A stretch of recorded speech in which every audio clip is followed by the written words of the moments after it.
ल अब आर्थ्रोपोड कन्ट्रोलको कुरा गर्दाखेरि आर्थ्रोपोड भनेको पनि दे आर भेक्टर्स। जसरी rodents were vectors, similarly arthropod पनि भेक्टर हो। यो रोडेन्टले त कहिलेकाहीँ त्यसमा पनि अर्को भेक्टर क्यारी गर्छ के, जस्तो टिकहरू क्यारी गर्छ के, रोडेन्ट टिकहरू क्यारी गर्छ। अनि त्यसरी चाहिँ के हुन्छ त उनीहरूले सार्ने हुन्छ। र यो भेक्टर बोर्न डिजिजमा तपाईहरुलाई मोस्ट इम्पोर्टेन्ट सोध्ने भनेको एउटा मलेरिया हो र यो मस्किटोले गर्दाखेरि सार्ने। त्यसमाथि पनि अहिले डेङ्गुको प्रकोप भएको भएर डेङ्गुको कुराहरु चाहिँ सोधिराख्ने सम्भावना धेरै हुन्छ। अरु थाहा पाउनु हुँदैन भन्ने होइन, तर मलाई किन लाग्छ भने डेङ्गुको क्वेशन चाहिँ सोध्छ जस्तो लाग्छ के। रिसेन्ट सोधेको छैन भने सोध्ने सम्भावना हुन्छ है। डेङ्गु चाहिँ इम्पोर्टेन्ट छ के, हामीहरुलाई पनि कुरा गर्दाखेरि डेङ्गुको कुरा गर्छ सबैले। ल अब यो मस्किटोको कुरा गर्दाखेरि यहाँ हेरौँ त, मस्किटो मात्रै होइन, यहाँ 6 थरी आर्थ्रोपोड भेक्टरहरुको कुरा गरेको छ है। यो एउटा कुनै अर्गनाइजेसनले बनाएको पिक्चर हो, मैले डाउनलोड गरेर मात्रै राखेको हो। यो पिक्चरमा एनोफिलिस मस्किटोज, एडिस मस्किटोज है, ट्राइटोमाइन, अर्को चाहिँ फ्लेबोटोमस भनेको स्यान्ड फ्लाइ, अर्को टिकलाई त टिक नै भन्छौँ, देख्नु भएको छ होला टिक किर्ना कस्तो टाँसिन्छ है। अर्को क्युलेक्स मस्किटो, 3 थरी मस्किटो, टिक अनि स्यान्ड फ्लाइ र किसिङ बग भन्ने यिनीहरुको चाहिँ उ गरेको छ है त, बारेमा यहाँ लेखेको छ। अब यो येलोले हाइलाइट गरेको भनेको के डिजिज सार्छ भनेको, जस्तो एनोफिलिसले मलेरिया सार्दो रहेछ, क्युलेक्सले चाहिँ डेङ्गी सार्छ, येलो फिभर सार्छ, जिका भाइरस सार्छ, चिकनगुनिया सार्छ होइन त। यो एडिस त डेन्जरस रहेछ भने क्युलेक्स मस्किटोले चाहिँ के गर्छ त, आर्बो भाइरस है, आर्बो भाइरसहरु सार्छ, वेस्ट नाइल भाइरसहरु सार्छ, यस्तो छ।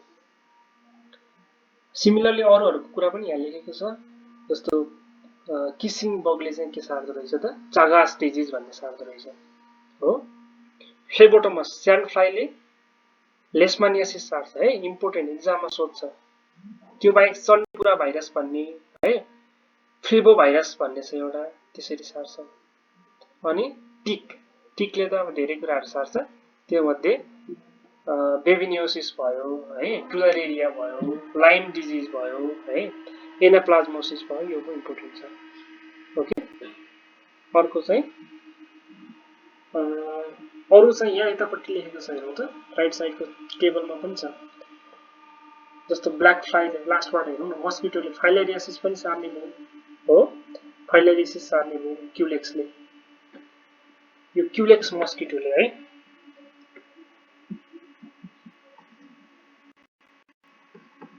क्युलेक्स मस्किटोले फाइलेरियासिस सार्न सक्छ। ब्ल्याक फ्लाइले रिभर ब्लाइन्डनेस, किसिङ बगले चागा, सेसे फ्लाइ स्लिपिङ सिकनेस, यो सोध्छ है, यो सेसे फ्लाइ सोधिरहन्छ। स्यान्ड फ्लाइ त तपाईलाई थाहा छ होला। यो एनोफिलिस मस्किटोले मलेरिया सार्छ, टिकले लाइम डिजिज, लाउजले टाइफस, फ्लीले प्लेग है, अनि यो थरी मस्किटोले dengue, West Nile, yellow fever यस्ता डिजिजहरु सार्छ। यो एकदमै इम्पोर्टेन्ट स्लाइड छ है, यो A to Z कन्ट हुनुपर्छ यो स्लाइड चाहिँ तपाईलाई एक्जामको लागि। यो आर्थ्रोपोड भेक्टरहरुको कुरा, तिनीहरुले सार्ने डिजिजमा तपाईहरुको लेभलमा सोध्ने क्वेशन यति नै हो। यो बारे डिजिजहरुको थप सोध्न सक्छ, जस्तो मलेरियाको थप सोध्न सक्छ, डेङ्गीको थप सोध्न सक्छ, इमर्जिङ टपिक हो डेङ्गी, तर उनीहरुले अलिक डिप गएर पनि सोध्न पायो। तर यो टेबल चाहिँ एकदमै कन्टै हुनुपर्छ है।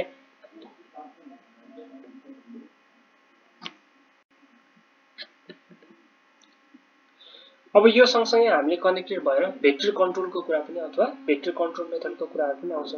भेक्टर कन्ट्रोल मेथडमा हामीले बेसिकली भनौँ यहाँ भेक्टर बोर्न डिजिजबाट बच्नलाई 5 वटा तरिका अपनाउँछौँ। एउटा छ chemical method of vector control, जसमा हामीले इन्सेक्टिसाइडहरु युज गर्छौँ। कुनै जलाउने इन्सेक्टिसाइड होला, कुनै उडाउनेमा इन्सेक्टिसाइड होला, कुनै छर्किने इन्सेक्टिसाइड होला, कुनै जिउमा लाउने मलम इन्सेक्टिसाइड होला, अथवा इन्सेक्ट रिपेलेन्ट होला। त्यसरी केमिकल मेथडहरुमा हामीले युज गर्छौँ है त, केमिकल मेथड युज गर्छौँ।